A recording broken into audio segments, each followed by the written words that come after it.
Welcome, guys, to How the Frack We Got Here, a show that takes the news and events of the week and try to make sense out of it all. I'm your host, the most Will Buchanan, and on this show, we simply are all about the facts. There are plenty of news stations out there that simply want to do anything short but inform you. Here at How the Frack We Got Here, that's all we believe in. We go up to the left, we go up to the right, we go up to the middle of independence, we go up to the wrong side because there's more than one side of a story to everything. And you need to know it all in order to actually formulate your own opinion. And that's what we try to do here at How the Frack We Got Here. Thanks for listening, and hold on. It's going to be fun.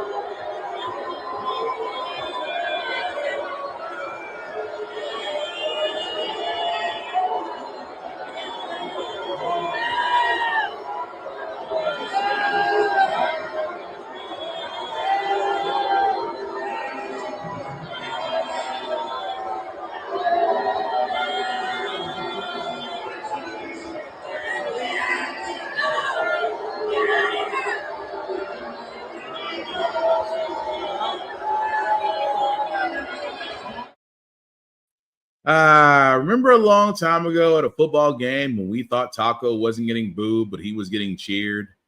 And now it's fairly obvious nobody likes this man. Good times.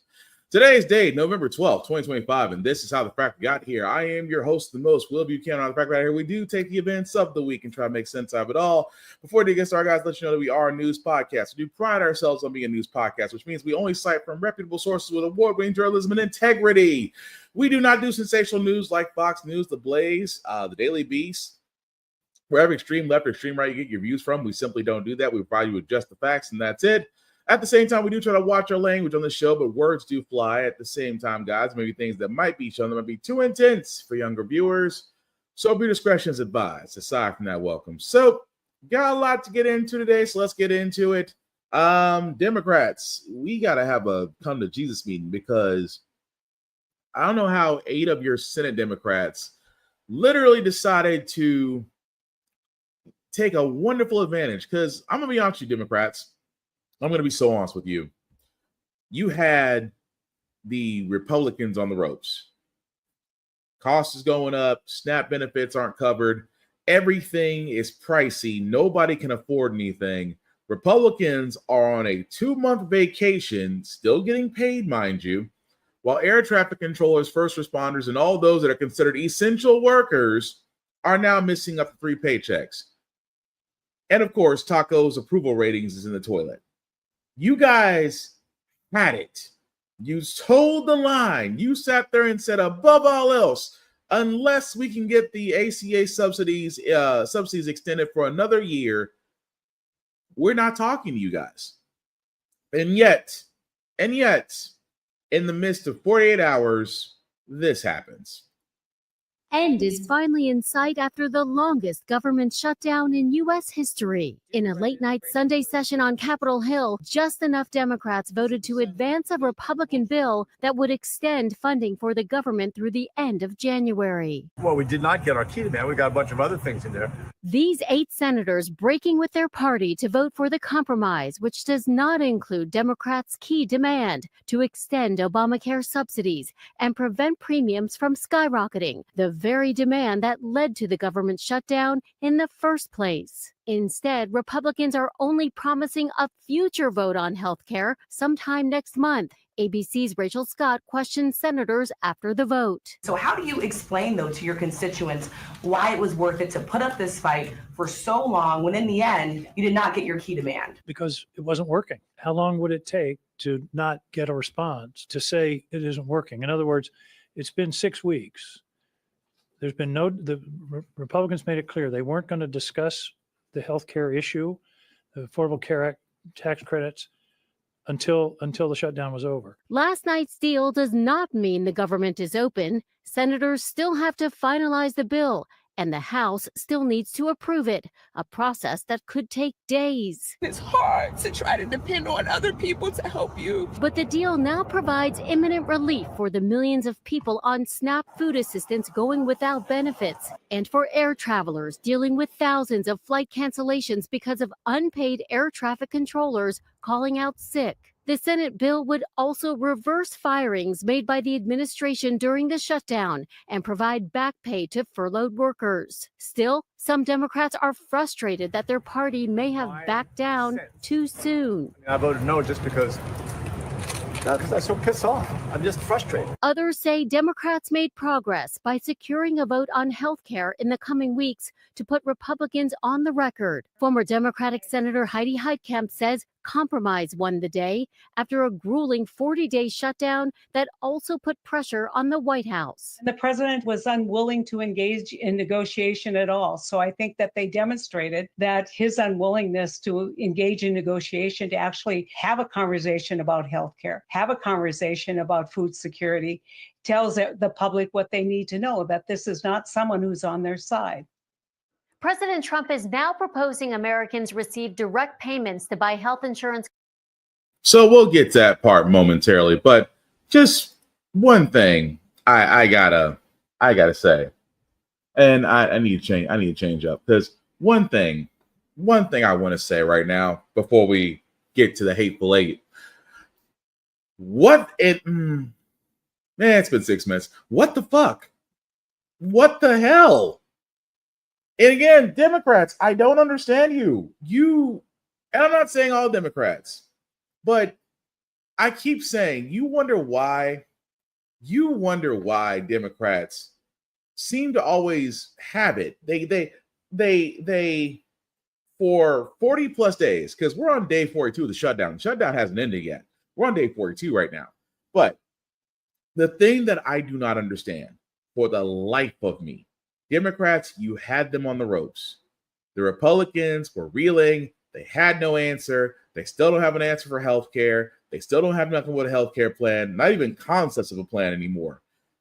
You had, if anything, the last round of voting that just happened last week was a sweep for you guys. A freaking sweep for you guys. You had all this momentum. And for 40 days, you've held the line, which, again, I'm going to go down this list. See, everybody here, Senator Tim Kaine, Senator Dick Durbin, Senator Maggie Hassan, Janine Shaheen, Jackie Rosen, Catherine Cortez, Senator John Fetterman, and Senator August King. Moderate centrist Democrats. And I'm trying to sum up what I could talk about for hours in just an hour here. Trying to, or even in a few sentences before we move on to the next thing. But the problem with Democrats is you have the old guard. You have the old guard. What is the old guard? The old guard is centrist, moderate Democrats. Republican, might as well be called Republican light. Because whenever something happens in the Democratic Party, it's always a moderate or a centrist. And their argument is, well, according to Senator August King, who, by the way, is filthy effing rich, mind you, who was still getting paid during the shutdown, mind you, who wasn't starving like many of his constituents, mind you. Well, it wasn't working. What do you mean it was working? See, this is how I know. See, this is how I know for me. If I was going to be a reporter, I got to press them.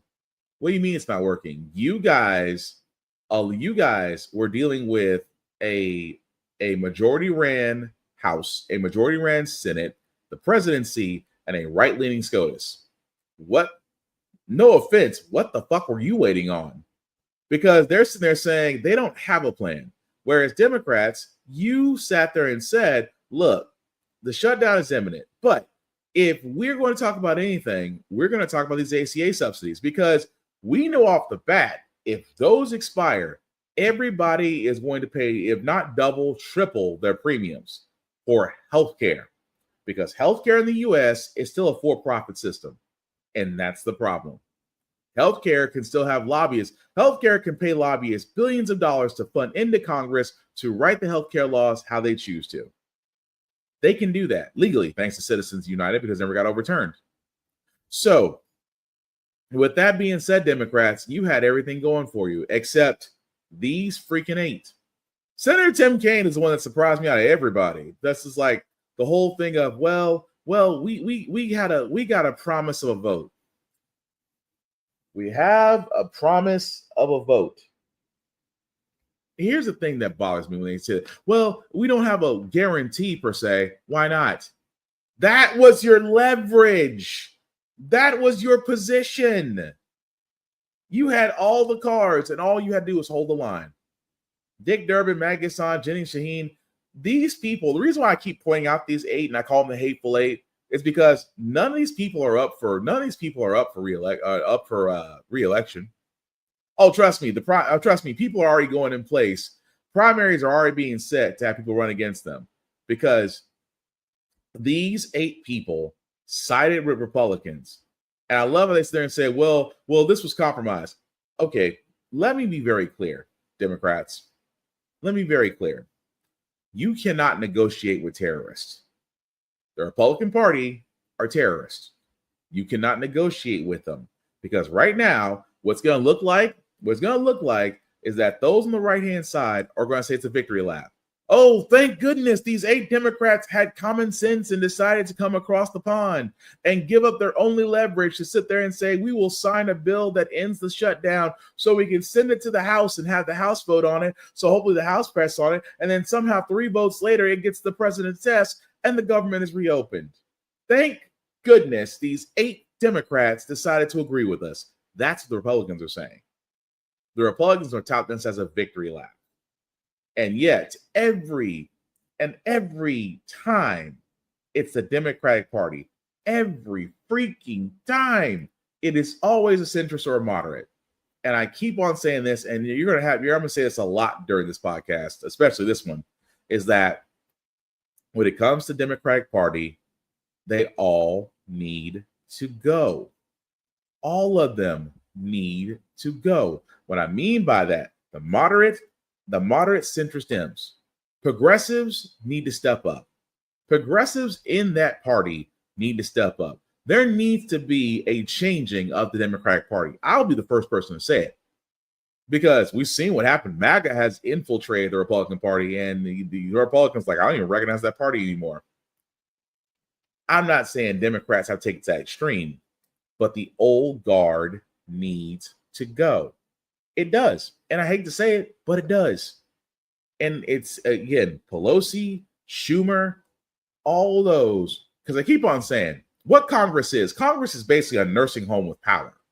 There needs to be term limits. I've said multiple times on this podcast, there needs to be term limits for senators and for senators and representatives in the same sense as the presidency.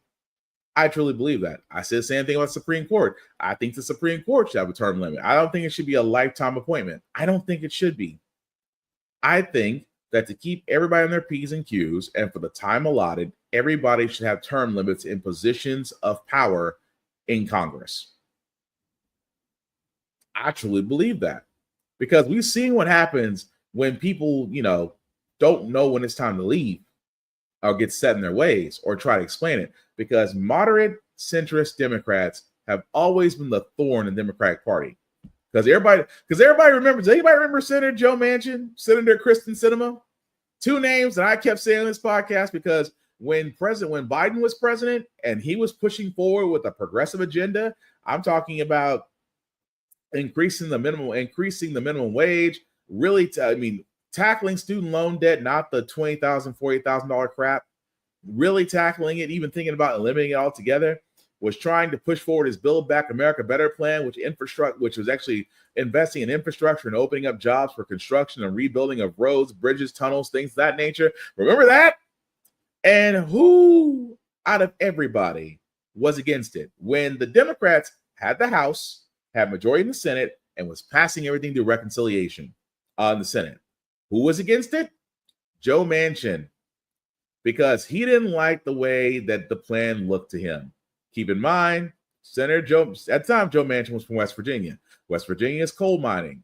Coal was their issue until coal mining was getting shut down because of environmental issues.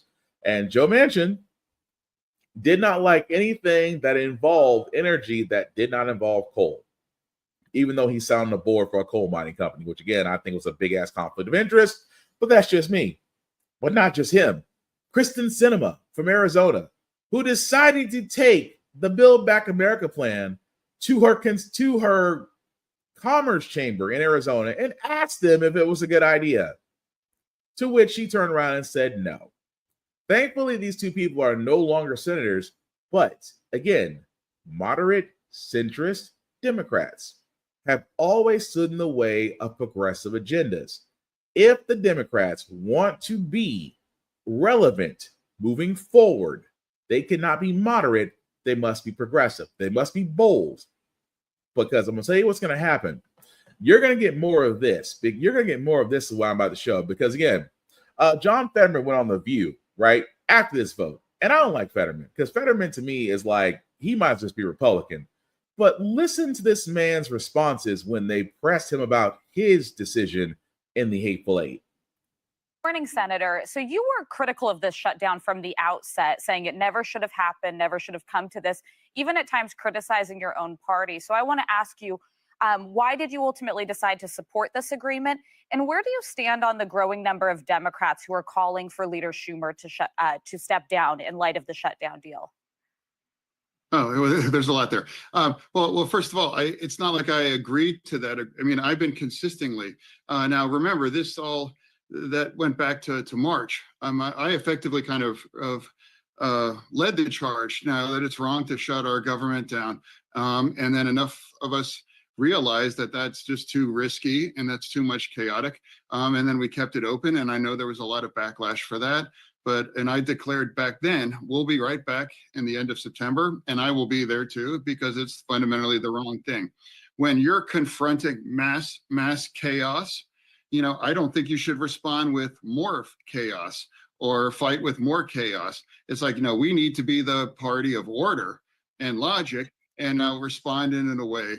And now I refuse to weaponize the SNAP benefit for 42 million Americans, that rely on feeding themselves and their family, or making flying in America less safe. Or I refuse not to pay our military and all of the unions attached to all of this and people. So for me, it's like I don't agree with that tactic to respond to the circumstances that we're confronting on this. I absolutely support. What? I'm sorry. What? Oh no, go ahead, Senator. Yeah. Well, what I'm saying is, it's like a Democratic Party has to respond. That we have to have the ability to agree to disagree on some of these core issues right now. And now, right, for me, I think it was the wrong thing to do those things, because under this shutdown, no one was getting anything. There was no SNAP. There was no, healthcare extensions on those things around there too. So for me, it's like reasonable Democrats can disagree on certain kinds of core things, but I hope we could all agree that chaos is the wrong response for the kinds of chaos that our nation has been in after the president's reelection. And can I just follow up? Is Leader Schumer, in your mind, the right leader for this moment for Democrats? I'm saying that it's like, that's not really my concern right now. It's not like a leadership situation. It is, we are living in the backlash of the election. It's been effectively a year now. America decided to put us in the minority. And now in terms of leadership right now, what defines leadership for me? I think that's order and logic and describing people exactly where we're at. And now we were all energized by the election just last week. And now for me, I think it's like, hey, let's take the win on that. And now we know there's a lot of backlash to this kinds of chaos. And now voters are going to respond to more order and the more kinds of not violating our core values to plunge our country into chaos for 42 million Americans. Food security, that's really parts of the essence of kind of people that I fight for. Now we have to be able to disagree on these things. And if you can't, and now as a committed Democrat, that vote 90% of the Democratic line. I mean, now like that might be a bigger problem with our party in some way, that a committed Democrat from the most difficult and purple state in the country says, hey, I'm trying to call balls and strikes in the middle of this chaos. Well, Senator Bernie Sanders said the vote was a horrific mistake. Governor Gavin Newsom called it pathetic and a surrender. Poll after poll found more Americans on both sides of the aisle blaming Republicans. Even Marjorie Taylor Greene blamed the GOP. As you mentioned, Democrats had big wins last week, so you had momentum. Why give in now? Why bring a butter knife to a gunfight? Are you willing to gamble that the GOP will negotiate on health care in good faith once the government reopens? Because if that gamble is wrong, 500,000 Pennsylvanians that you represent, their health care costs will skyrocket if you are wrong. And I believe you are wrong. Well, first of all, MTG is quite literally the last person in America that I'm going to take advice or to get their kinds of my leadership and values from. And now, if Democrats are celebrating crazy pants like that, then that's on them.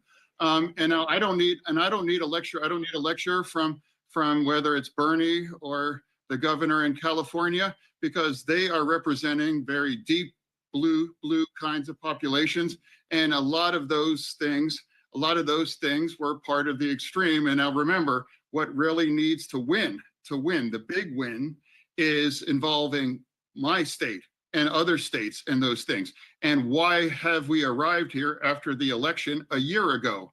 We got to forget some of the things that cost us that election.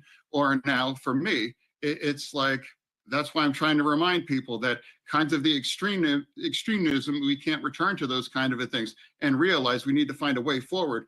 And I would like to, rather than cite MTG, I'm going to cite one of the new governor-elects saying that my election is not a green light to continue the shutdown, because I promise you, this isn't a political game. It is viewed by many of us, but the reality is 42 million Americans now not sure where their next meal is going to come from. And because we vote like that, or people that haven't been paid for 5.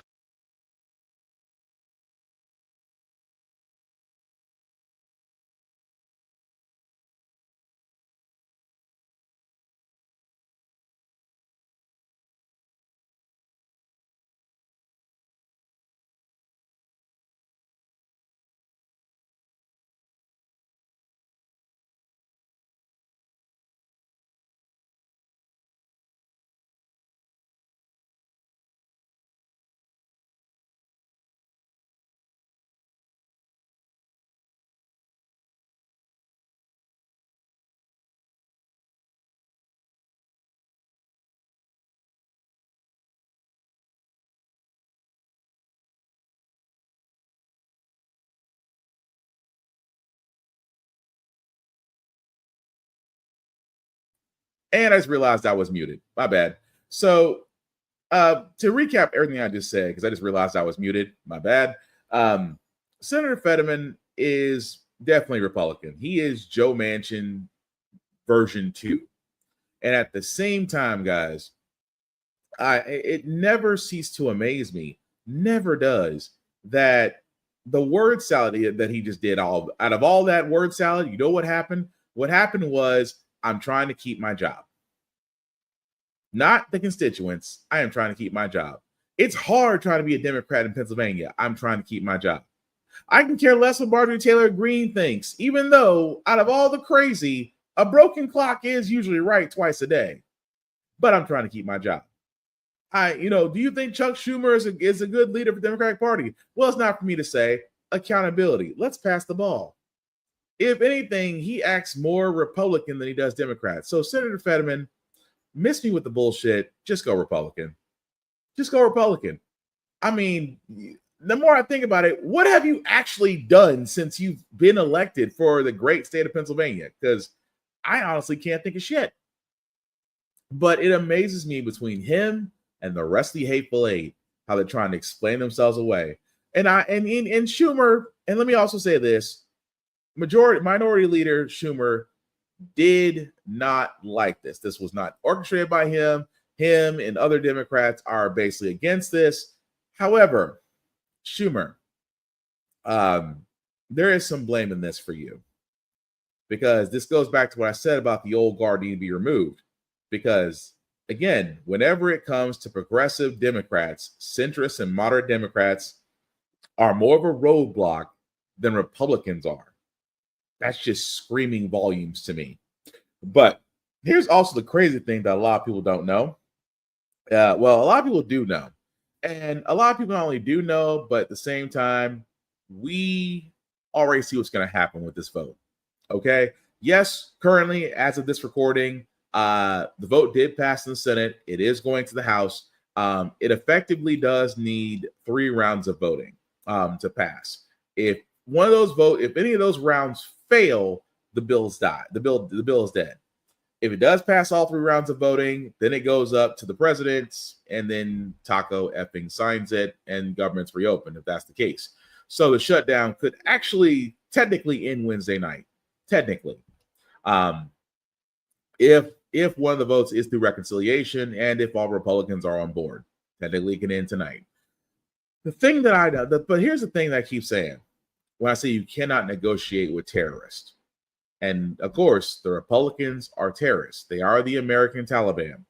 That being said, this is what Speaker of the House Mike Johnson had admitted about this deal that they made with Senate Democrats. I just want you to listen.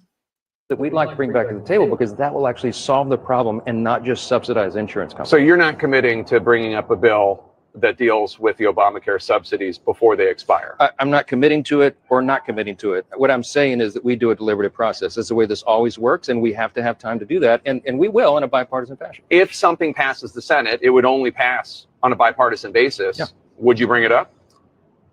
Well, the bill that's going to pass to extend the subsidies, that later vote. I can't commit to anything that hasn't even passed through the Senate yet. I mean, I've never done that. I'm very consistent. I've been Speaker for over 2 years, and one of the reasons I've held the gavel is because I don't go out and predetermine outcomes. It's a member-driven institution, as it should be, and I'm really insistent about that. We got to get back to regular order, and that's what we're doing here. Well, ladies and gentlemen, you heard it straight from the Speaker of the House's mouth. Well, I can't commit to something that's not already there. The Republicans, and I stress this very heavily, the Republicans have no intention of talking about increasing the ACA subsidies. They have no intention. They have been wanting, and I don't know if anybody does remember this, since Paul Ryan was the Speaker, they have been wanting to kill Obamacare, the ACA, since their inceptions. They have been wanting to kill both of those things. They have wanted to gut Social Security. They have wanted to gut Medicare and Medicaid because they wanted to privatize these things. They have been wanting to kill Obamacare since. They have been wanting to kill the ACA law since. And now, you think for 1 second they're going to discuss the promise? Oh, the promise was, we'll get a vote on this. That's all you get, a vote. Not a guarantee, Senator Tim Kaine, which you try to sell the American people on. You try to sell us on a promise. You cannot expect a politician to follow through on a promise, especially a Republican, who's already dead set on ensuring that American healthcare does not look the way we think it'll look. But also, Hakeem Jeffries also has some thoughts on this as well. And let's just say he was pretty PO'd. House Minority Leader Hakeem Jeffries is holding a news conference after 8 Democrats in the Senate voted with Republicans on a deal to end the government shutdown. Let's listen. Class Americans, middle class Americans, and everyday Americans to be able to go see a doctor when they need one. And so House Democrats and Senate Democrats have been fighting hard to address the Republican healthcare crisis and to lower the high cost of living for everyday Americans in the United States of America. Because the reality is, America is too expensive.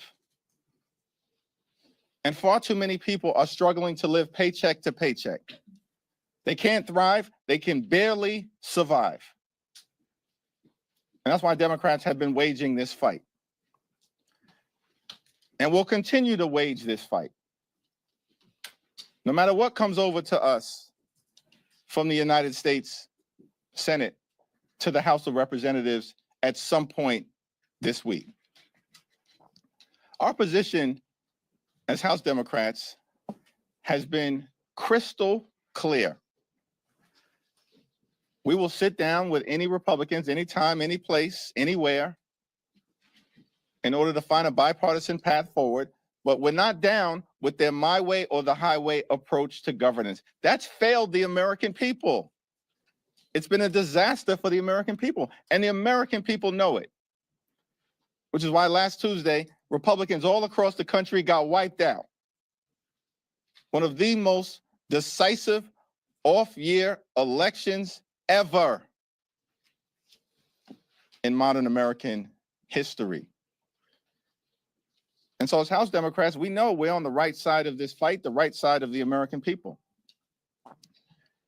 And we're not going to support partisan Republican spending bill that continues to gut the health care of the American people. And we're going to continue the fight to extend the Affordable Care Act tax credits.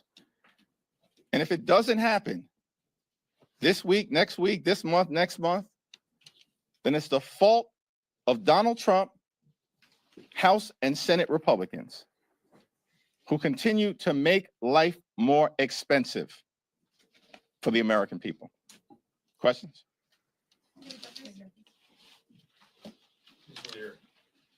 Some Democrats in your own caucus are suggesting Schumer is an effective Senate Democratic leader and should be replaced. You, of course, are critical of this deal. Do you view him as effective, and should he keep the job? Yes and yes. Do you trust in this deal? There is language for President Trump and the Trump administration to reverse some of the firings that happened during the shutdown. Do you trust? We've just been watching House Minority Leader Hakeem Jeffries on Capitol Hill there. Yeah, not happy. And I don't blame him. I don't blame him. Not freaking happy. And I do not blame him, because I will say this. I wish he went one step farther. I wish, like I said before, here's my thing about optics. Optics are everything. And yes, the Hateful Eight may have went on their own end and said, we need to reopen the government. Why is not every other Democrat saying, we didn't agree with this? I know AOC, Bernie Sanders have been very vocal about this. Governor Gavin Newsom has been very vocal about this. But from an optics standpoint, the rest of the Democratic Party is not as vocal as the rest of them. And I always thought to myself, why is that? Why not call them out? It's like, are we afraid to turn around and sit there and say, we don't agree with one of our fellow party members? Like, we don't agree with what you guys did. Matter of fact, you guys are effing idiots. I wish that was said, because then I would look at them and go, oh, so, okay, so it's just you guys. Because, again, the Republicans had nothing going for them. They were on the ropes. Like I said, approval ratings for Taco is in the toilet. And at the same time, you guys had the momentum, had the swing, and decide to punt on 1st and 10. And hope to and try to tell us that, oh, if we punt now, then we should be secure down the line. I will sit there and say this: if healthcare premiums do increase, blame those 8 people, because those 8 people not only are well off, some more well off than others. Not only those 8 people were still getting paid when the government was shut down, and everybody else is struggling to find food or to, keep bill collectors away. They're going to be fine. And come the midterms, they might not even be reelected. Their golden parachutes are secure, and they're trying to tell you that yours is based off a promise. This is why other Democrats need to come together and just say, no, we're against it. And force the Republicans to either come up with their own, go through reconciliation. But at this moment, which they can still do, because like I said, this is still early in recording this podcast, so the vote hasn't happened yet. But if it does go through, blame the 8, the hateful 8, that is.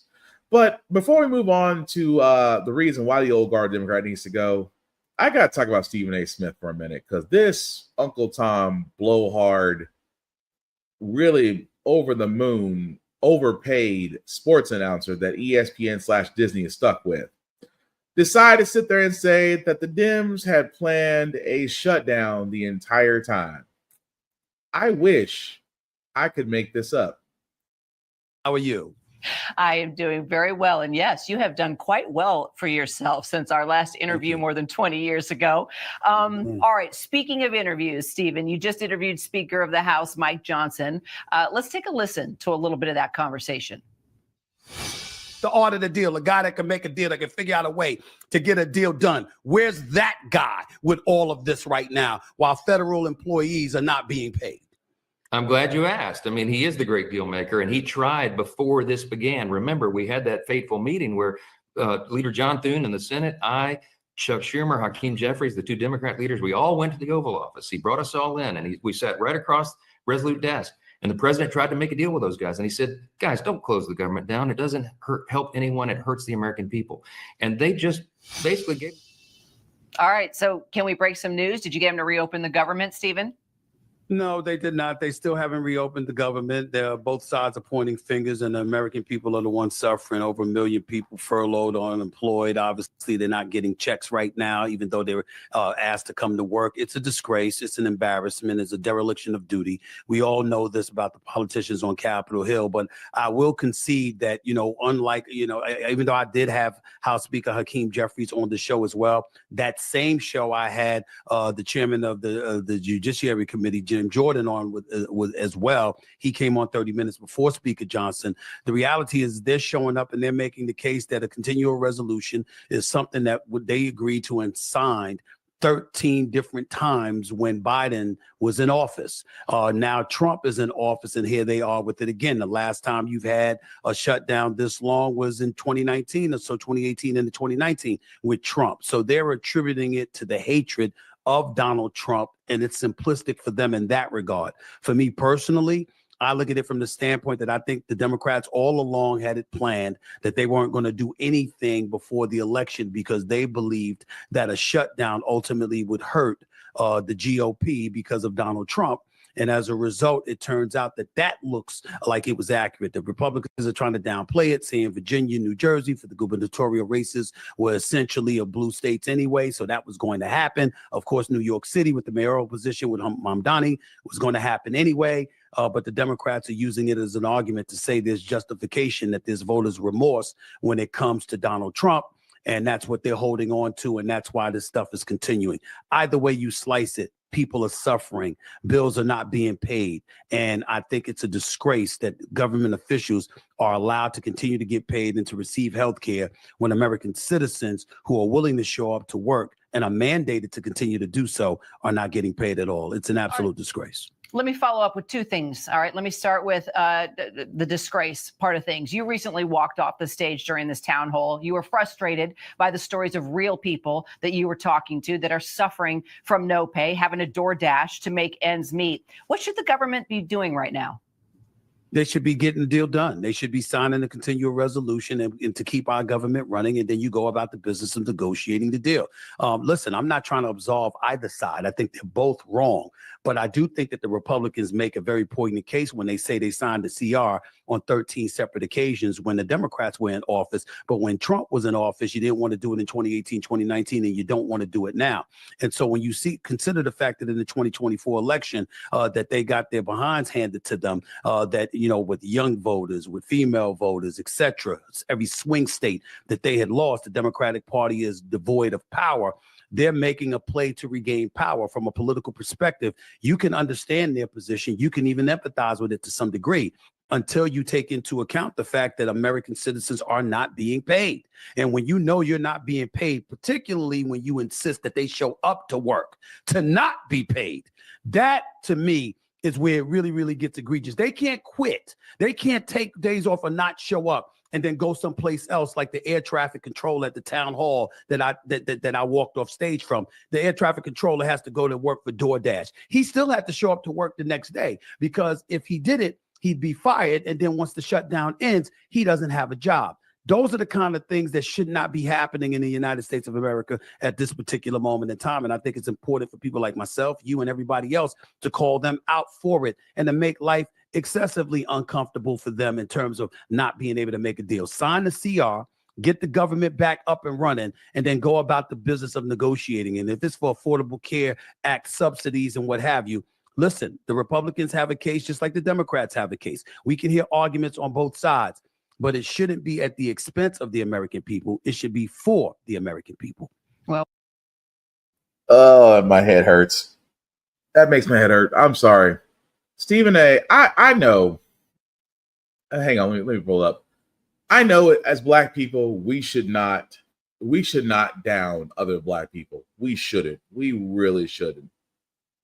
That being said, him, the Hodge twins, Officer Tate, Jesse Peterson, that one woman's name on Fox News because they got to have one Black woman because they want to show the diverse, and then Stephen A. Smith.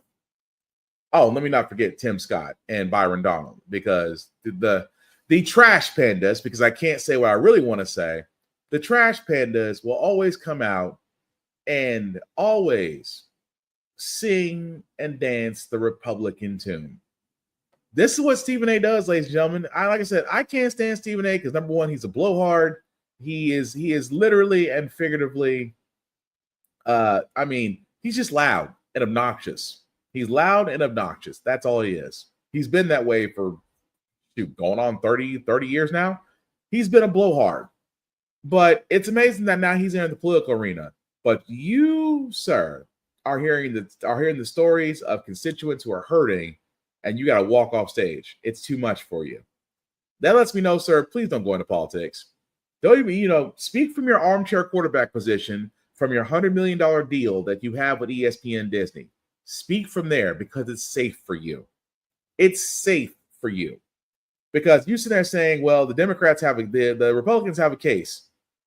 Where's their case? The Republicans have had power for quite a while. And what have they done with it? Everything is worse under them. They have nobody to blame. Trump cannot blame Biden. Trump cannot blame the Black guy who hasn't been there for quite some time. It's all his and their doing. And it amazes me so that you sit there and you have the unmitigated gall to sit there and say, well, the Democrats, you guys could have done this a long time ago. Why you didn't do it now? Really, Mr. Armchair Quarterback? This is why I keep saying, Stephen A., if you want to join the political party, go ahead and join the political party. But quit dipping your toe in the water and then running back to your sports desk, running back to your Sirius XM desk, and then throwing rocks. But when it's time for you to get your baptism by fire, oh, well, I'm not a political commentator. I'm just a sports analyst. Yeah. One that sucks at that. But that just kills me where it's him and others, the other trash pandas that will always pander, always grift, because grifting creates cash. And that's what Stephen A. does best. He is a grifter, if anything else. But moving right along, back, I want to get to some other stuff because, again, I keep on talking about the old guard needs to go. I guess Pelosi must either heard me or this was a long time coming, as she does announce that she will not be seeking re-election. Motion is adopted. The end of an era tonight for Democrats and for one of the country's most powerful women in politics ever. I will not be seeking re-election to Congress. 85-year-old Nancy Pelosi announcing her retirement. We have always led the way, and now we must continue to do so by remaining full participants in our democracy. Pelosi was first elected to represent San Francisco nearly 40 years ago, ultimately becoming in 2007 the first woman to serve as Speaker of the House. Today, we have broken the marble ceiling. Pelosi helped shepherd the Affordable Care Act into law under President Obama and pushed a climate and health care law under President Biden, before wielding her influence to nudge him out of the 2024 race. Nancy, And with President Trump, Pelosi became a chief antagonist, controversially tearing up his 2020 State of the Union remarks and going after him as recently as this week.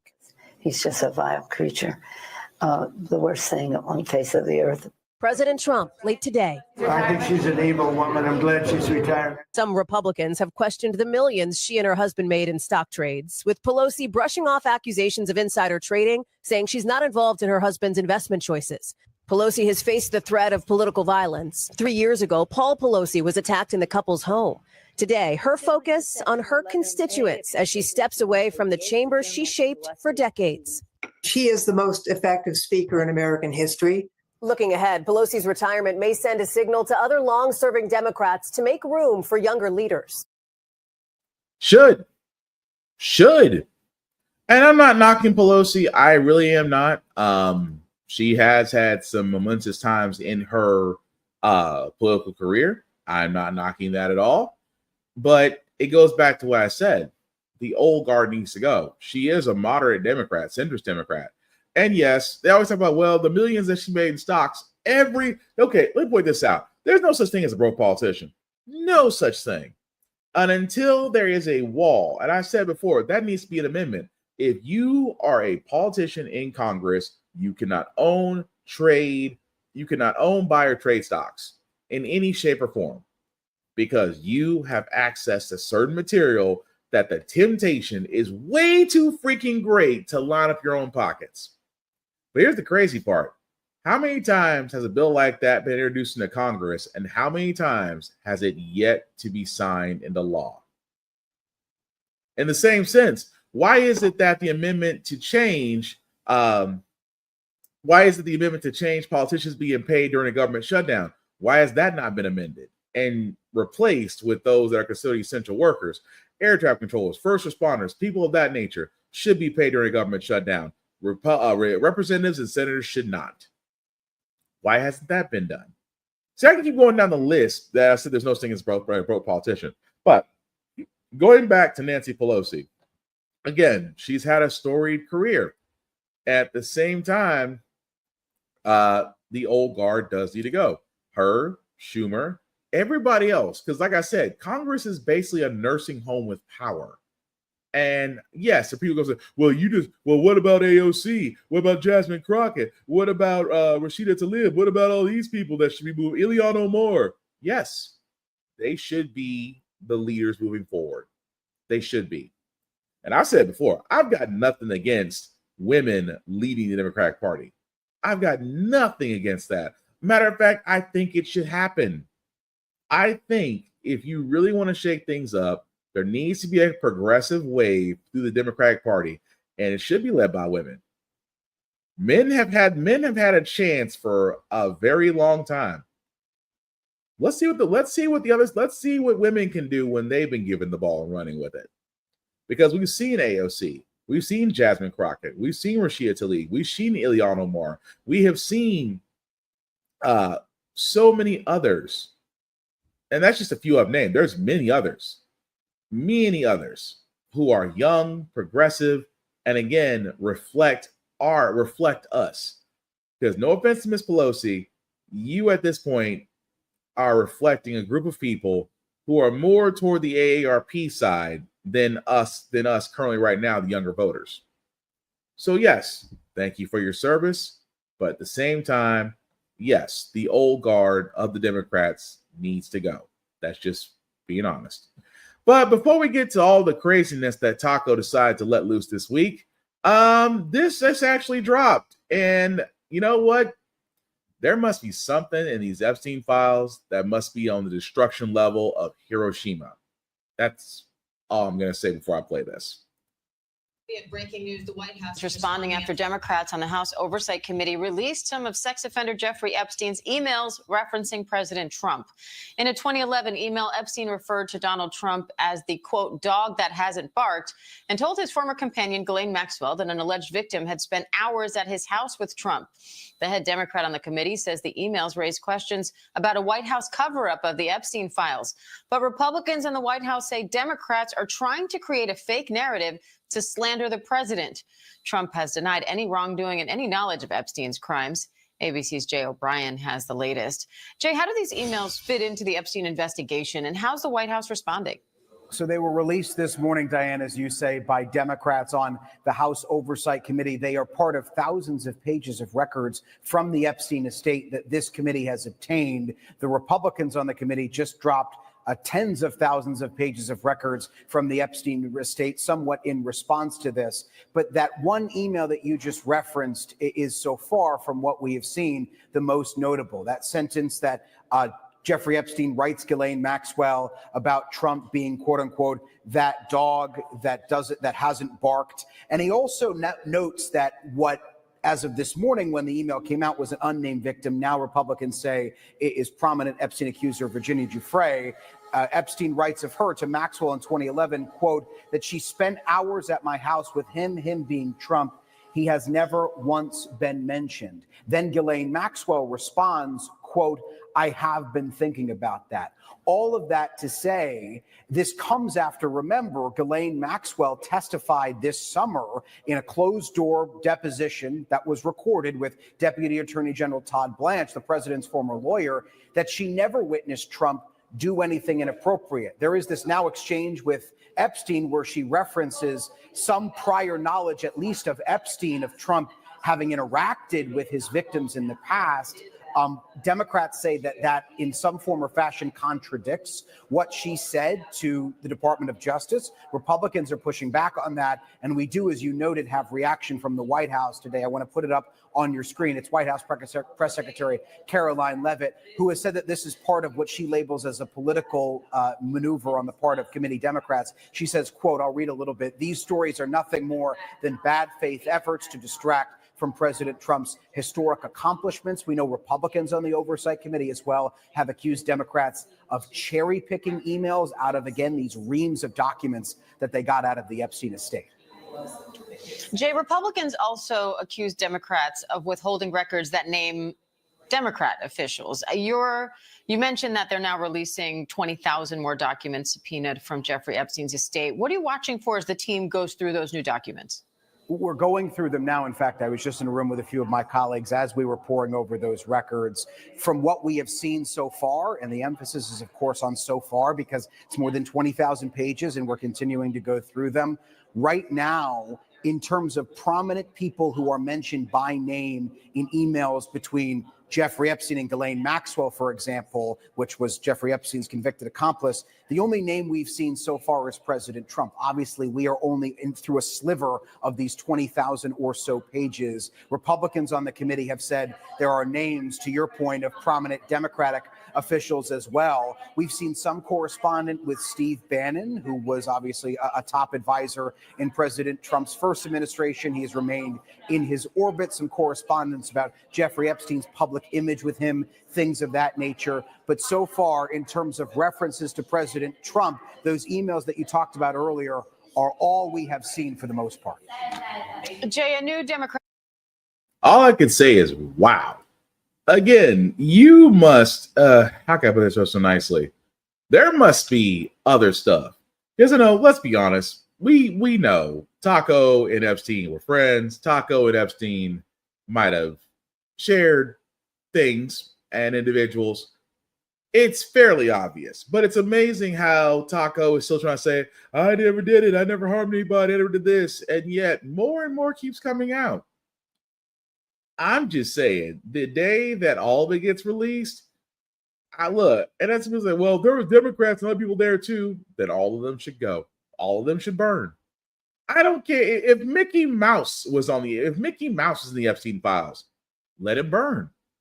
Because again, there is something to this, along with Hakeem Jeffries talking about about a pedophile protection network that Hakeem Jeffries did. I thought that was pretty interesting. But if there's something in those files, let it out. Because honestly, it needs to at this point. And everybody that's involved in it should burn. That's me. Now, of course, as long as Pam Bondi's the AG, they'll never be prosecuted because she's too much of Trump's lapdog. Just saying. But speaking of Trump, guys, because again, the next couple of stories we're going to try to go through fairly fairly quick because, let's be honest, they're halfway stupid. I'll start with this one because Taco, because of his answers in healthcare, this is what this pendejo is saying. That these are ideas that he's come up with for giving cash to Americans. Here it is again. Oh, they don't like me. Throw them money so they'll worship me.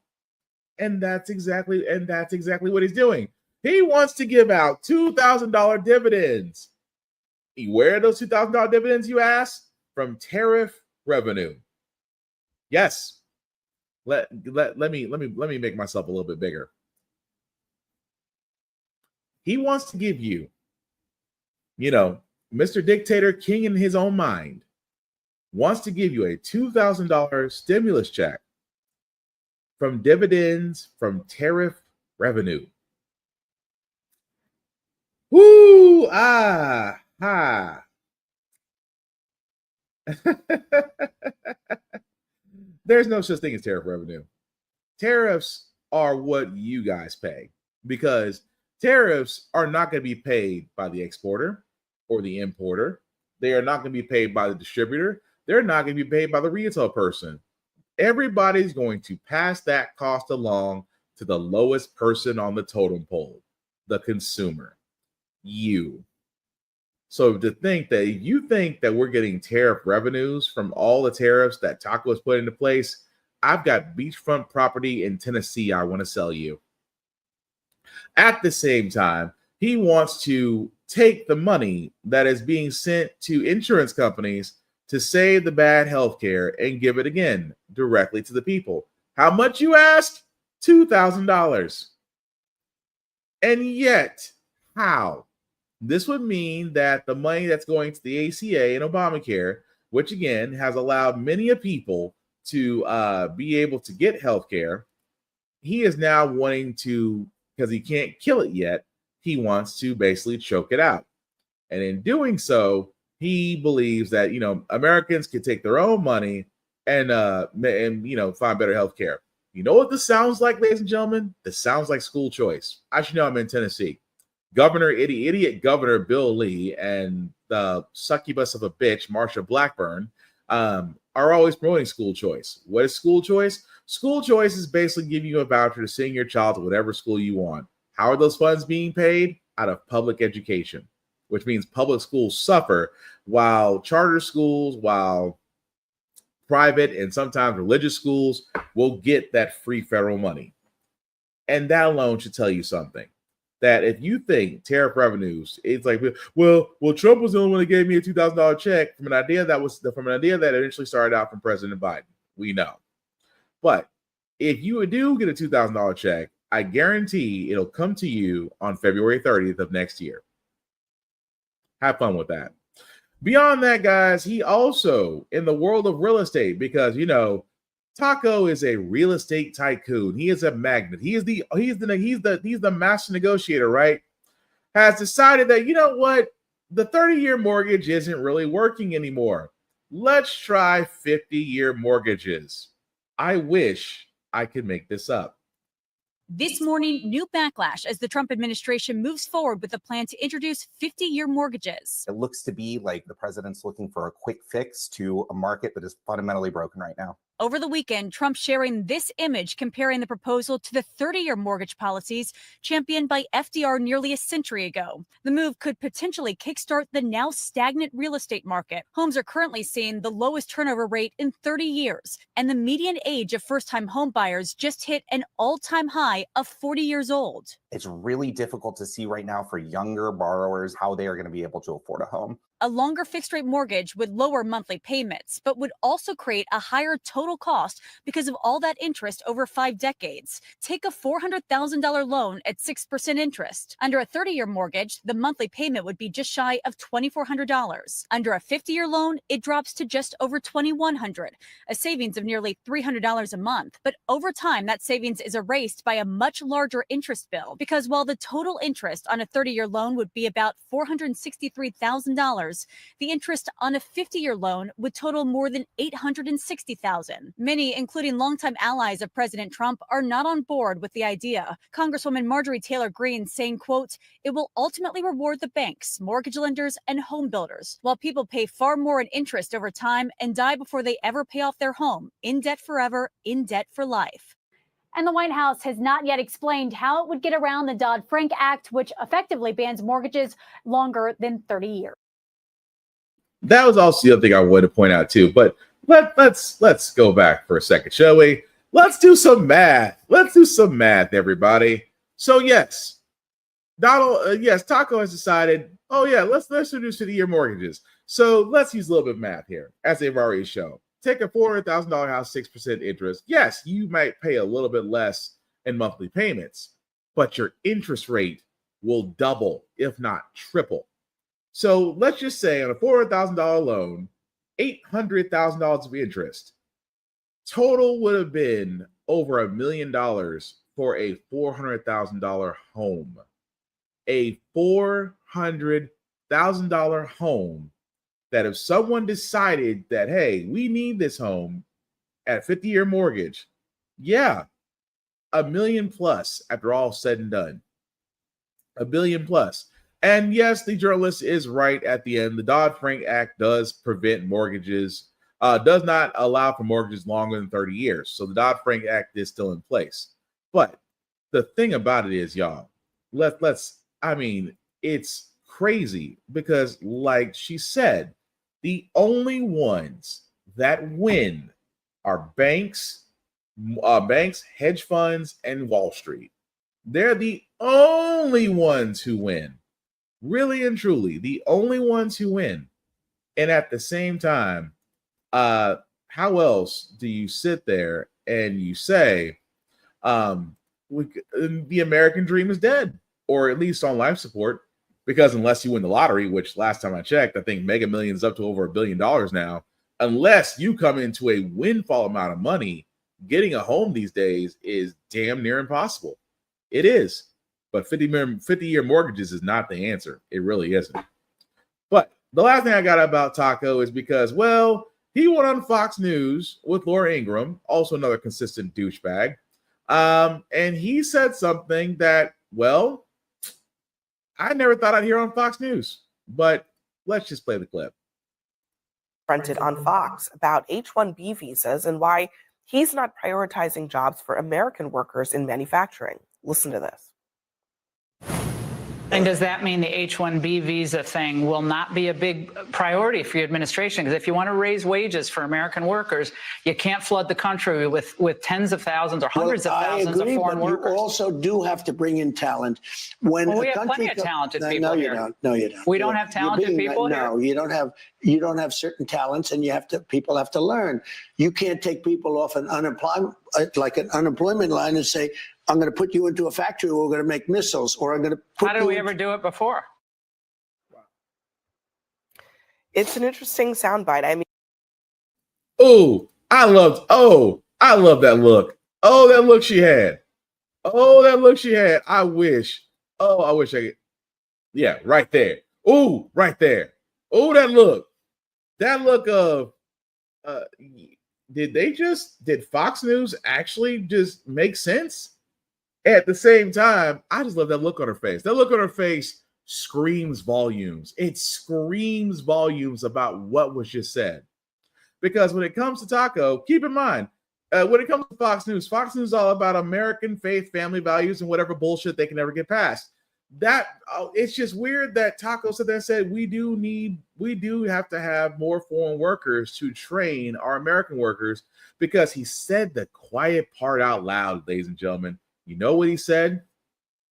American companies will not invest to pay to train domestic workers. He said the quiet. I never thought Taco may actually get one right, but he sat there and said it. Companies would rather go overseas to pull experienced people than invest in local workers and train them properly. And don't believe me, remember the factory in Georgia, the Hyundai factory? You know, where ICE Barbie, Christy Noam, and the DHS and ICE literally detained, I think, over 300 South Korean individuals that were just there to train the American workers and how to run their factory. But I just love the fact that Taco sat there and said the quiet part out loud, that American companies don't want to invest in their workers. They'd rather go ahead and pay for the experience, which is exactly what they did. I just love the fact that it was said. But again, that's just a reflection of where we are, because they talk, well, we need to get back to American companies, manufacturing, American products. We need to get back to where we were exporter. You won't. Or it won't be anytime soon, because these companies have decided, hey, our manufacturing can be done faster overseas, cheaper overseas, and we can get it at a profit to where we can make here if we export it back. So that's why I said the whole idea of companies outside of the trade industry. I will say this, outside of trades. So if you want to be a welder, fabricator, lineman, plumber, auto technician, contractor, those type of things, they'll train you on the spot, no problem. The one thing I'll say about the trades industry, don't knock it, because again, we will always need the trade industry will never have a slow day. You will always need contractors, you will always need electricians, you will always need plumbers, you also need auto technicians, you will also need so many other positions that I will spend all day naming from the trades. They will never have slow days. They will always need people. But the real cool part about that, you learn on the job while being paid. So I will say this: outside of the trade industry, and the hospitality industry, you'll be very hard pressed to find companies that will still pay to train new people. They'd rather lowball people with experience. But again, Taco saying something profound wasn't on my bingo card for 2025. But I wanted to bring this up as well because, again, guys, remember the South Korean, the plant in Georgia that I just got through mentioning not too long ago? Well, they're going to be suing. The workers that were detained in Georgia from South Korea are now setting up a lawsuit to where they will be suing the U.S. government, the Department of Homeland Security, the ICE, and pretty much everybody that was involved. I freaking love it because it needed to happen. It needed to happen for the simple fact of the matter, guys, is just that for the simple fact of the matter, the only way you're going to stop somebody is to hurt their paycheck. It's true. You're going to have to hurt their paycheck. There is no way around it. There's no way under it. The only way you're going to get them to understand is that you have to hurt them on their bottom line. So I will keep up with that story. I can't wait to see when that lawsuit comes out, because trust me, the U.S. government does not want Hyundai pulling out of anything, because that means billions of dollars, loss of jobs, and racism is expensive. A couple more stories before we get to our feel good segment, guys. I wanted to cover this one because, again, who all remembers Kim Davis from a few years ago? Kim Davis, a woman who was a former county clerk in Kentucky who refused to issue a marriage license to a gay couple because it was against her religion. Remember that whole thing? It's against my religion to issue a marriage license to a gay couple. Ma'am, you work in a public capacity. Your religion has nothing to do with it, although you want to blame it. So we all remember the story, guys. She got paraded around.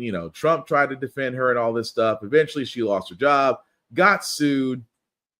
And then the funny part was, for some odd reason, she decided to try to file an appeal that eventually did make it to the Supreme Court and was eventually rejected. They didn't even give her the time of day. Again, racism and bigotry are expensive. And I do not feel bad for that woman. Hopefully her 15 minutes of fame will just go by as quickly as Kid Rock's last album did, where nobody cared. And the last thing I'll talk about, guys, before we get to our feel good segment is, look, gun safety is a thing, and I get it to a certain extent.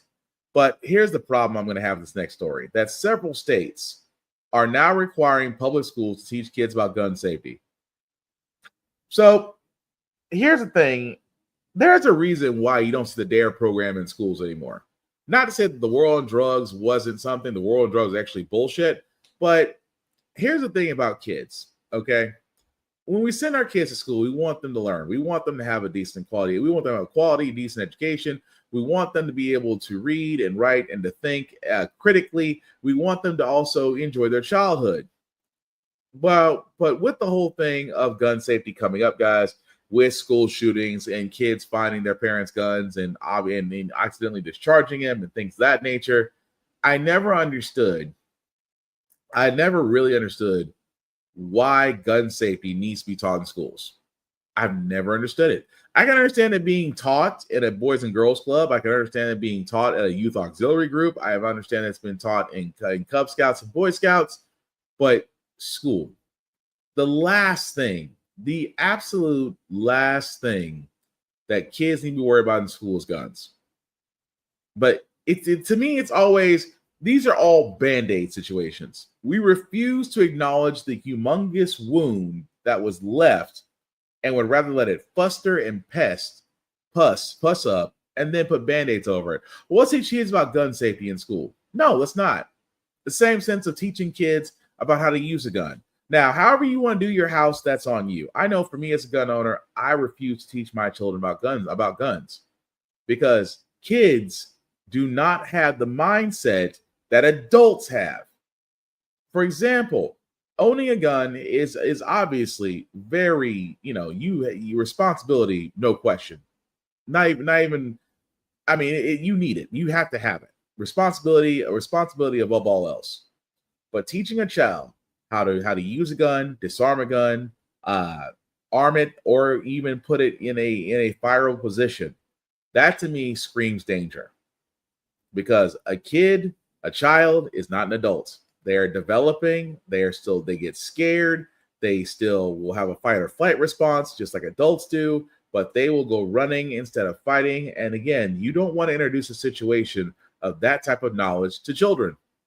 I mean, you can tell kids, like, there's the difference between, and I know in this case that they're trying to say that this is the difference between a real gun and a fake gun. But at the same time, I do believe it should be a parental decision. I don't think it should be a public school decision. It should be a parental decision. If you want your child to learn about gun safety or how to recognize things of that nature, I'm pretty sure in any city and state, there's plenty of resources to where you can do that. But I don't think, above all else, it should be a school decision. It should be a parental decision to let the parents decide whether or not they want their child to learn about gun safety. But doing it in public schools, I never understood that, because all you're basically doing is giving unnecessary knowledge when kids should be learning more about how to be critical thinkers, not knowing the difference between but not trying to actually know how the inner workings of a firearm. That's just me, just saying.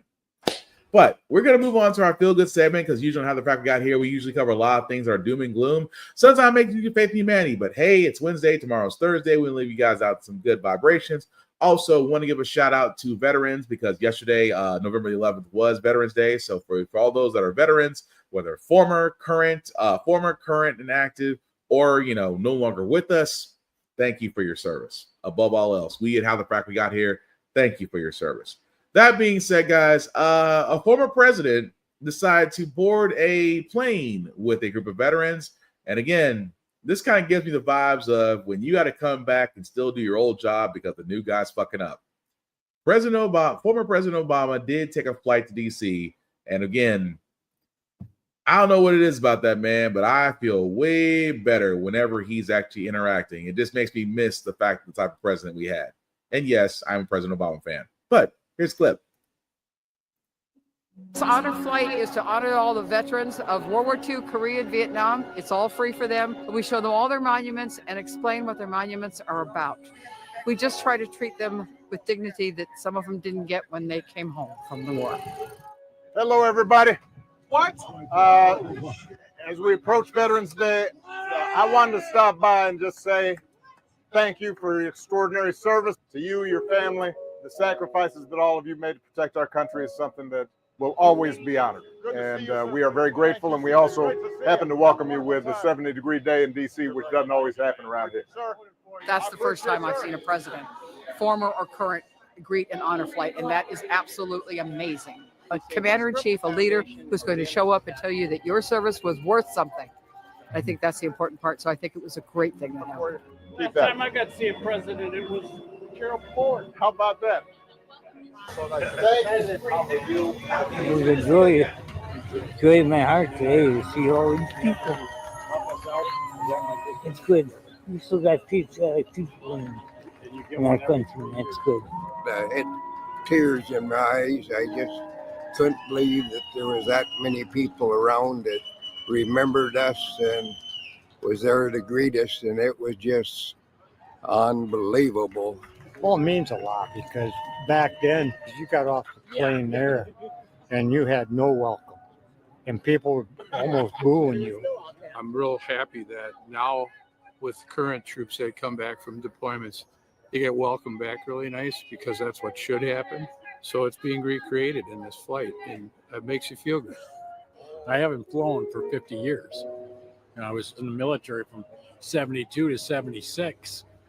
Our country puts these things up, these memorials, honoring the men and women that served.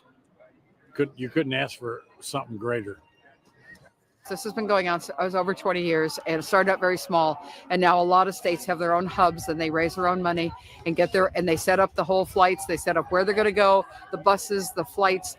Flight like today from Madison, Wisconsin will come in the morning and leave in the afternoon, and we'll get them around to every monument we can within reasonable time. Every city in this country has got veterans in it, I guarantee it. Go up and say thank you and just tell them how much you appreciate them. And again, for all those, like I said, currently serving, former active, thank you for your service. But again, leave it to a president to come in and look, I've always said it best. If you got a president that comes in and you immediately feel relieved, that's a great sign of a president. That's all I'm saying. But anyway, that being said, that's going to do it for this podcast. Thank you all for liking, for watching, for letting people know it's live. I certainly appreciate that. Shameless plugging before we do get out of here, guys. Shout out to APR TV. Why? Because How the Frack can be seen on APR TV. It's an app that can be seen on the Roku channel store or Amazon Fire TV app, along with other shows that show there. So definitely check them out. You will not be disappointed. Also, BlurStation.com. I keep talking about this, guys. It is a streaming site that is for us, by us, that has plenty of content. Movies, television, manga, anime, you name it, they have it, especially with their new release of their original Blood Dealers, which again, if you like vampirism mixed with power, you're gonna definitely love this. But definitely check out BlurStation.com at BlurStation.com, $10.99 a month to stream. And yes, BlurStation can stream on all smart devices. Again, you will not be disappointed. Also, check out How the Frack Got Here on YouTube, guys. Literally type in How the Frack Got Here podcast, and you see my page and mug show up. Again, guys, like, share, and subscribe. Hit the notification button so anytime you know that we do go live or a new upload is put up there, you'll be able to see it. Would definitely appreciate it if you can do it, guys, because again, none of our support can be done without you. So thank you, everybody has done that and has rocked with us since then. Also, check us out on Spotify or Apple Podcasts or Google Play, wherever you get your podcast from. Again, we are actually on Spotify and How the Frack We Got Here. Definitely like and subscribe there, as uploads usually happen after the podcast is done, to where you can listen to it the audio, or you can go to YouTube to see it. Either way, it's pretty cool. Also, my other show, the Gambit Podcast, for video gamers. You would love it, guys, as me and my compadres do go over the news of the week, as well as trailers, things of that nature, every Friday at 8:30. Definitely go to the GB Podcast on YouTube, like, share, and subscribe to the notification button, so that way you are notified anytime that we do go live. As for myself, guys, Black_Spartan615 is my personal page. You can like and follow me there. Even talk to me. I talk to everybody. Just don't make it weird. I don't want to get the whole point of blocking people. Also, my Blurcast brethren, or the caravan that we usually call ourselves, are. Definitely check all of them out. Blurred's Eye View, also on YouTube every Tuesday and Thursday. Check out Roomful of Blurs, as she is live every Sunday.